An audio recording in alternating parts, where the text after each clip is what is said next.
Magandang gabi at welcome sa Himbing TV. Bago tayo magsimula sa ating kwento, inaanyayahan kitang huminga ng malalim at dahan-dahan.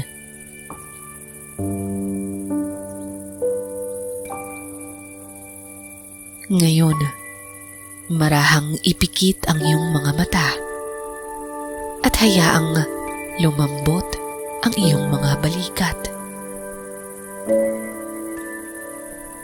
Sa bawat pagbuga ng hangin, pakawala ng anumang bigat o pagod na dinala mo sa buong araw. Damhin mo ang katahimikan sa bawat paghinga. Ito ang iyong saglit na pahinga, ang oras para makinig, maglakbay kasama ang aking tinig. Hayaan mong ang kwentong ito ang maging gabay tungo sa kapayapaan at mahimbing na pagtulog. Simulan na natin ang kwento. Ang kwento ng pagod na buwan.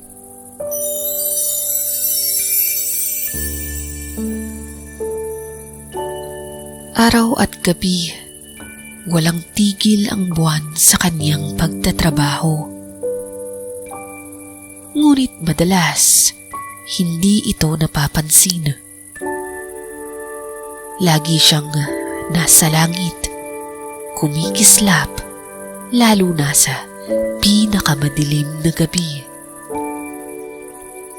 Kapag malaki at bilog na bilog ito, kayang liwanagin ng buwan ang buong kapatagan at ang mga kalsada.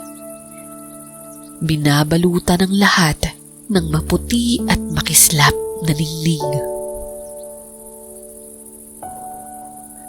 Sa mga gabing napakalinaw ng langit, nakasisilip pa ang buwan sa mga bintana ng tao. Sa mga gabing iyon, hinahangaan siya ng lahat dahil sa kanyang laki at ganda. Pero tuwing aaraw, laging araw ang sentro ng pansin. Mas gustong-gusto ito ng mga tao sa lupa dahil sa mainit nitong sinag. Kapag tag-init, mas matagal pa bago lumubog ang araw, kaya't kailangan pang maghintay ng buwan ng mas mahaba. At madalas ding harangan ng makakapal na ulap ang tanawin ng buwan sa lupa.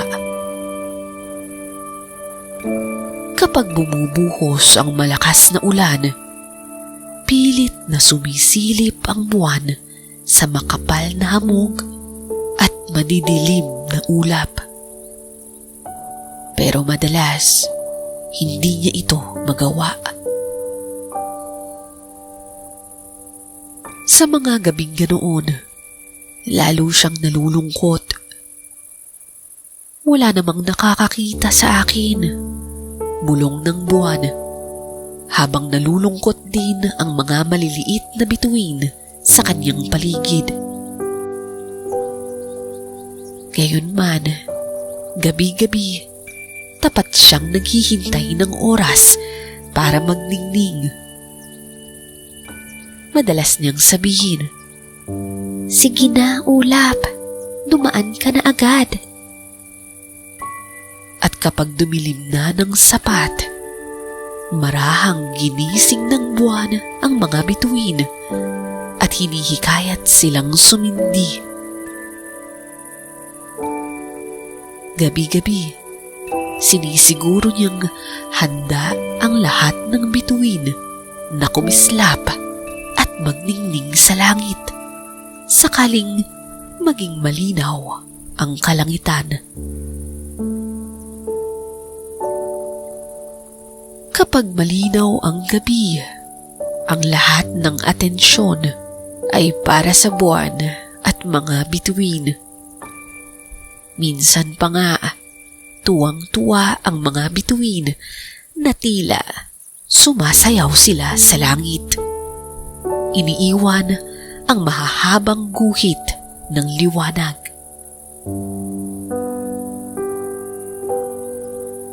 Isang araw, nagkalat ng husto ang mga ulap. Ilang linggo ring hindi makalusot ang liwanag ng buwan at ng mga bituin. Kaya't nagsikap ang mga bituin na aliwin ang isa't isa sa pamamagitan ng pagbibiro at pagkukwento. At ginawa ng buwan ang lahat para manatiling gising hanggang sa dapit hapon. Baka sakaling luminaw ang kalangitan. Araw-araw, gabi-gabi, patuloy silang umaasa. Pero hindi gumalaw ang mga ulap. Hanggang sa napagod na ang buwan. Isang gabi, hindi na niya nakayanan at nakatulog siya ng mahimbing. Kasabay din siyang nakatulog ng mga bituin sa langit, nananaginip ng mga gabing muling magiging malinaw ang langit at sila'y muling hahangaan. Dahil sa lalim ng kanilang tulog, hindi nila namalayang naglaho na ang makakapal na ulap. At ng araw na yun, nagtagal pa sa langit ang araw at pinintahan ang himpapawid ng pinakamagagandang pula at lila. Pero may kakaiba. Nang malapit nang lumubog ang araw, napansin itong mas madilim kaysa karaniwan ang kalangitan. Sa mga ganitong oras, karaniwan ay sabik nang pumalit ang buwan. Bulong ng araw. At doon niya namalayang wala rin ang mga bituin. Dapat mahanap ko ang buwan bago mapansin ng mga tao sa lupa na wala ito. Naisip ng araw. Pero kahit saan siya magtanong, walang nakakaalam kung nasaan ang buwan at mga bituin. Kahit saan siya tumingin, hindi niya sila makita. Sa mga sumunod na gabi, naranasan ng lahat ang pinakamadilim na langit. Wala ni isang kislap na matatanaw. Dahil doon, napansin ng mga tao at hayop na matagal na pala nilang hindi pinapahalagahan ng buwan at ang napakaraming bituin. Hinahanap-hanap nila ang kanilang liwanag at kinang. Hanggang sa nagising bigla ang buwan mula sa isang panaginip.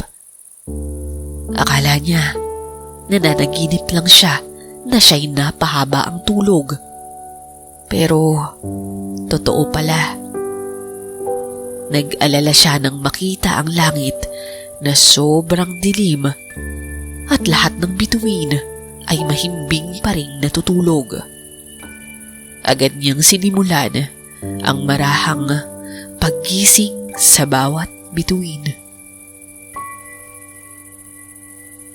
At sa lupa, matapos ang maraming gabing madilim, muling tumingala ang mga hayop at mga tao.